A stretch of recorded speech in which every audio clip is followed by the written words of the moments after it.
Olá, como vão vocês? Eu sou Nilza, advogada especialista no direito na saúde. Estou aqui no segundo episódio da nossa série sobre saúde holística com a minha colega Sandra Consalter Uibe, uma arquiteta que tem um olhar holístico para o bem-estar das pessoas e do ambiente. Então nós vamos hoje bater um papo com ela para entender melhor como é que a arquitetura contribui para a saúde das pessoas. Então veja, Sandra, hoje o SUS, Sistema Público de Saúde, ele oferece uma série de terapias alternativas. Entre elas, ele oferece a fisioterapia, a cromoterapia, a cronoterapia, que é o trabalho com águas termais, oferece a terapia antropofósica, ele também ele oferece a acupuntura, né, um trabalho com pedras, com animais.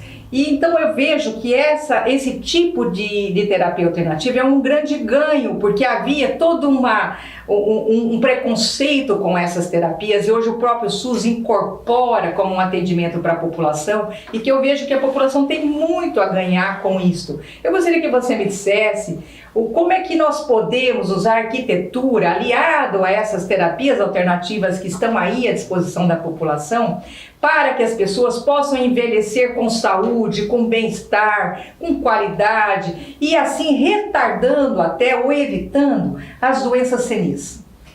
Nilza, em primeiro lugar, nós profissionais da área de arquitetura temos que olhar os espaços e as pessoas com muito respeito. Primeira coisa, a gente para poder fazer um projeto de locais de atendimento de todas essas terapias que você está dizendo, a gente precisa entender muito bem o funcionamento desses espaços, porque cada uma delas exige tem uma especialidade, algumas coisas específicas. Bom, a gente, para criar um espaço através do entendimento, a gente tem que respeitar quem vai frequentar. Então, é o doente, é um deficiente, é um idoso. E isso tudo, nenhum espaço pode gerar impedimento de acesso. Então a gente já está dizendo acessibilidade. Cuidado com rampa, dimensionamento de cadeira, dimensionamento de portas, dimensionamento de corredores. A nossa legislação sanitária ela é boa em relação a isso. Nós profissionais que estamos atuando na área temos que estar mais atentos ainda, porque a legislação traz o mínimo necessário. E o que a gente tem que fazer? Além do mínimo necessário. Então, criar espaços que realmente recebam todo tipo de clientela com conforto, com respeito e com beleza. Entendi. Que interessante, né, Sandra? Eu tenho observado que quando você entra num espaço físico, que tem uma cor alegre, tem rampa, uma porta aberta, as pessoas se sentem acolhidas. Essa é a intenção da arquitetura, dar esse sentimento de acolhimento? Exatamente. Além do acolhimento, ele se sente confortável. Entendi. Ele tem que se sentir nunca reprimido e nem muito observado.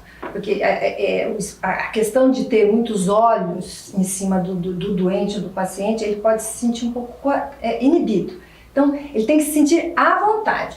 Dentro dos espaços, e hoje a maioria dos locais tem lugar para criança, um atendimento para criança, que é importante.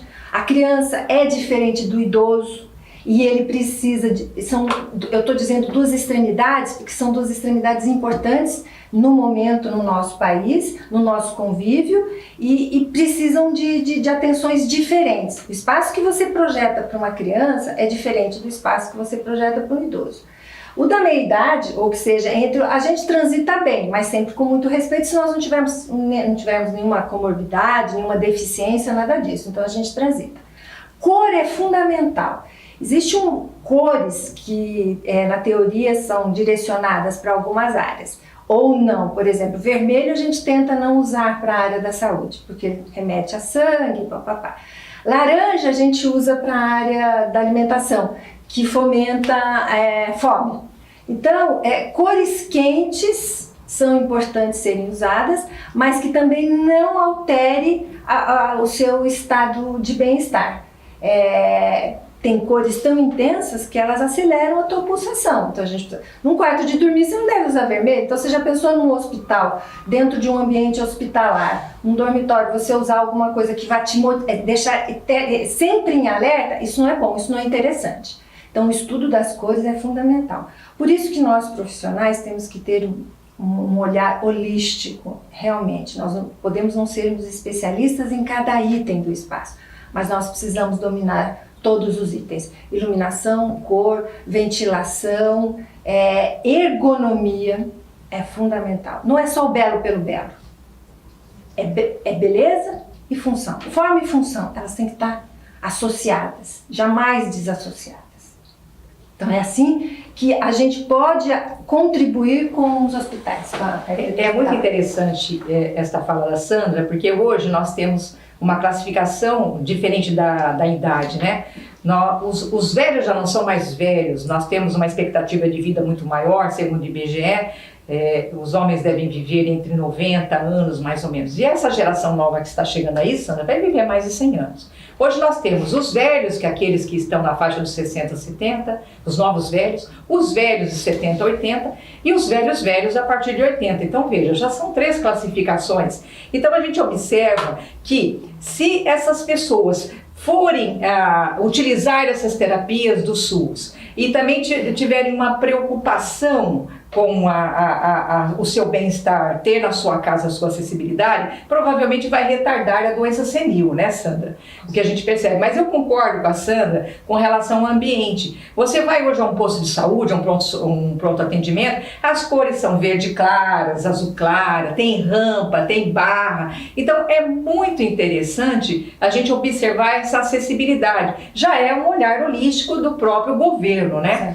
Mas eu gostaria de colocar para você, Sandra, que essas terapias alternativas, elas estão à disposição da população. E se você não as tem na sua cidade, deve procurar o vereador do qual você votou e exigir dele que faça um movimento junto ao governo da sua cidade, ao seu governo municipal, ao prefeito, e exija a inclusão dessas terapias, porque não é favor, é um direito da população, Sandra. E se é um direito, você não concorda? Se você quer ter bem-estar, por que você vai atrás e pagar se você tem direito a isso público? Se nós pagamos os nossos tributos, nós temos direito ao serviço de qualidade de saúde, você não concorda? Concordo perfeitamente, é isso mesmo. Então, é muito interessante a gente observar que a população está mais atenta, Sandra. Eu tenho observado que, às vezes, as pessoas entram até em determinados lugares e elas reclamam, aqui não tem rampa, então já há sabe exigir os seus olhar direitos. Voltado para isso, não é verdade? Exato. É isso mesmo, e pede, e a lei diz, nada que possa gerar constrangimento. Entendi. Os espaços não podem gerar constrangimento. Entendi. Então agora nós vamos dar por encerrado esse episódio e no terceiro episódio vamos falar do bem-estar que a população passou a ter após a pandemia. Muito obrigada.